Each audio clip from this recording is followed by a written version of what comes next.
안녕하십니까. 계속해서 경남 소식입니다. 2013년 폐원한 진주의료원 재개원이 구체화되고 있습니다. 경상남도가 최근 가칭 서부경남 공공병원 설계안을 확정했는데요. 전문의 확보 등 개원까지 남은 4년 동안 과제도 만만치 않습니다. 보도에 이대환 기자입니다. 103년 역사의 진주의료원이 강제 폐원된 건 지난 2013년. 270억 원의 적자와 강성노조가 명분이었습니다. 강성노조 이익에 극대화를 꾀하고 있는 것은 그것은 도민을 위한 병원이 아닙니다. 옛 진주의료원을 되살리는 가칭 서부경남 공공병원 설립 계획이 11년 만에 구체화됐습니다. 경상남도는 최근 연면적 3만 1,000제곱미터, 지상 7층 규모의 건축 설계안을 최종 선정했습니다. 진주 국가항공산단에 2026년에 착공해 2028년 개원한다는 계획입니다. 300병상 18개 진료과의 종합병원 요건을 갖추며 경남 서부 의료 공백 해소를 위한 정책병원에 방점을 뒀습니다. 민간 운영이 어려운 노인과 장애인, 호스피스 등 8개 전문 진료센터와 대규모 감염병 치료 체계도 확보할 예정입니다. 음압병상 25병상은 또 이렇게 설치해서 운영할 거고, 발생될 경우 일반 병상을 격리병상으로 단계별로 조금씩 전환해서 서부 경남의 유일한 감염병 전문 병원으로서. 하지만 남은 과제가 만만치 않습니다. 서부권 공공병원 의료 인력은 전문의 49명을 포함해 필수 의료 인력 350여 명입니다. 전국 공공병원이 의사 채용에 어려움을 겪고 있는 가운데 필수 인력을 어떻게 확보할지 구체적 계획이 없는 상황입니다.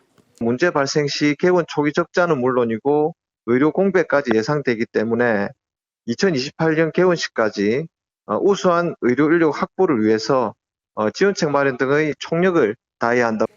의료원을 민간 위탁할 것인지 직영할 것인지 운영 방식도 결정하지 못했습니다. 경상남도는 개원 초기에는 전체 병상 중 절반가량만 운영하는 안도 고려하고 있습니다. KBS 뉴스 이전입니다. 고령화로 틸리를 끼는 어르신들이 늘고 있지만 세척이 힘들어 불편이 이만저만이 아니었습니다. 경남에서는 자치단체가 틸리 세척 등 밀착 관리에 직접 나서 어르신들의 건강을 관리하고 있습니다. 보도에 윤경재 기자입니다. 이동 건강 서비스 버스가 주간보호센터를 찾았습니다. 어르신들이 치아 진료를 받습니다. 의사가 틀니와 잇몸 상태를 꼼꼼히 살핍니다. 보통 이가 아파도 집에 있지 그냥 막 병원에 가고 그래 안 하잖아요.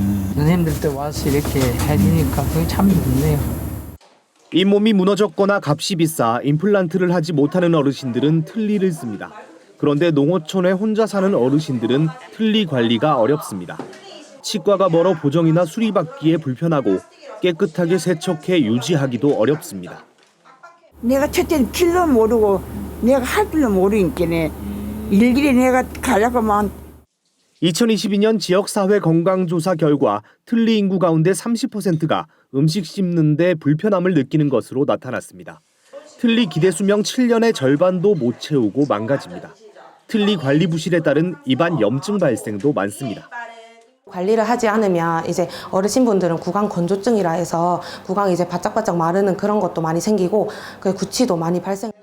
자치단체가 찾은 해결책은 이동식 틀니 세탁소입니다.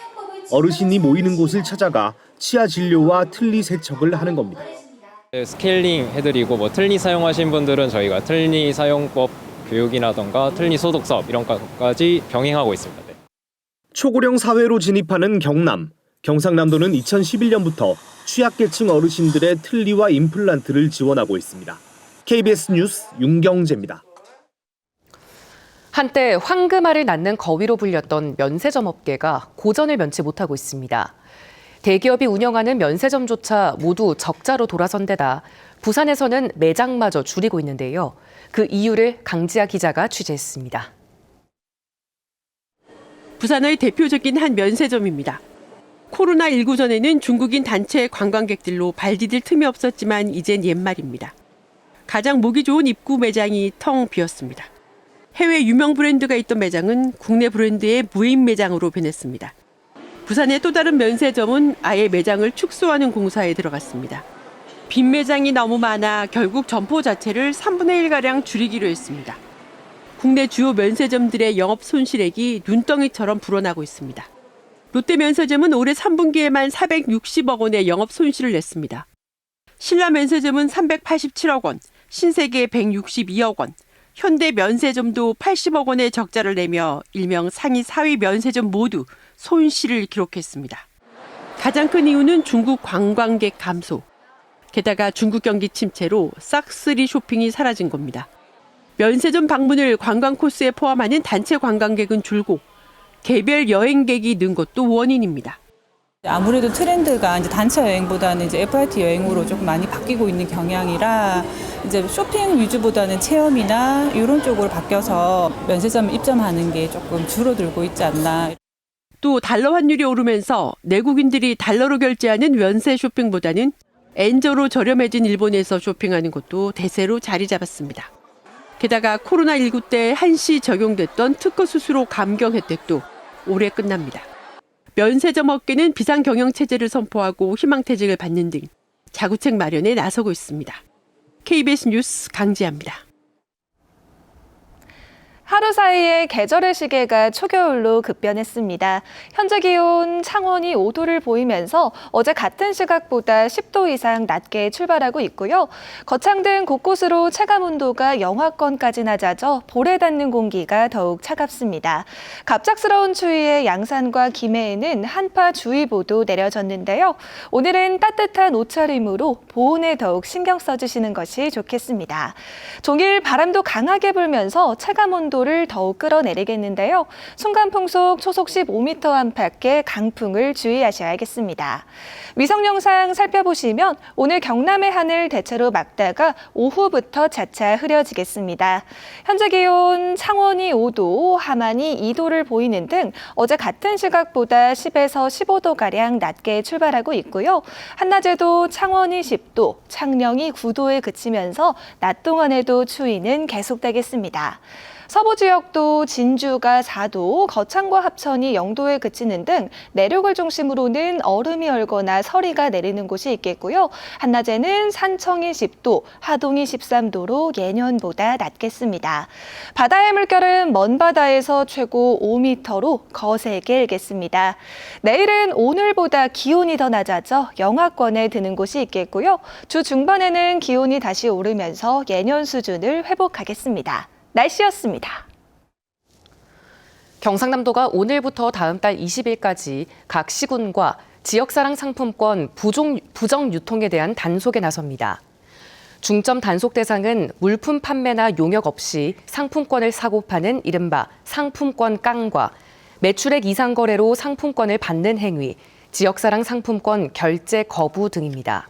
또 효과적인 단속을 위해 경남 소상공인 연합회를 통해 별도 신고센터를 운영합니다.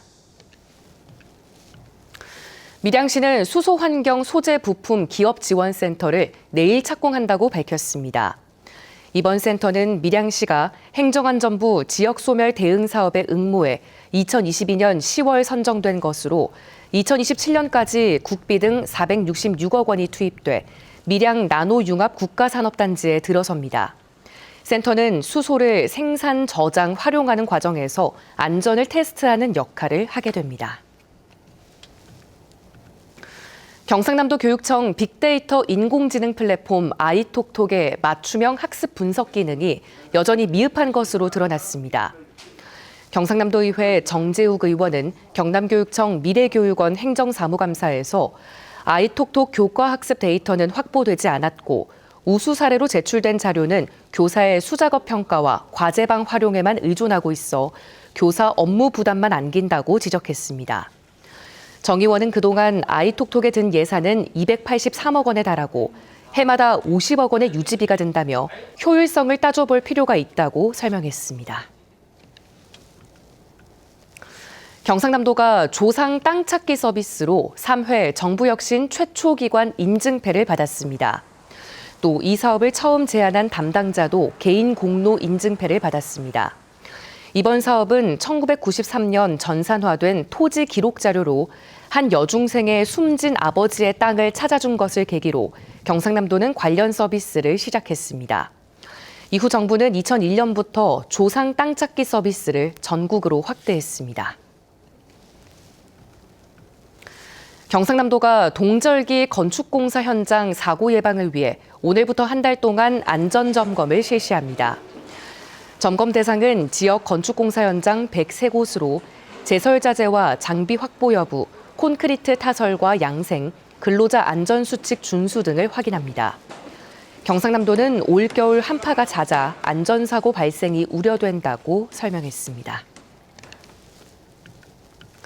하동군이 사회복지시설과 주택이 합쳐진 고령화 복지주택 단지 건설을 추진합니다.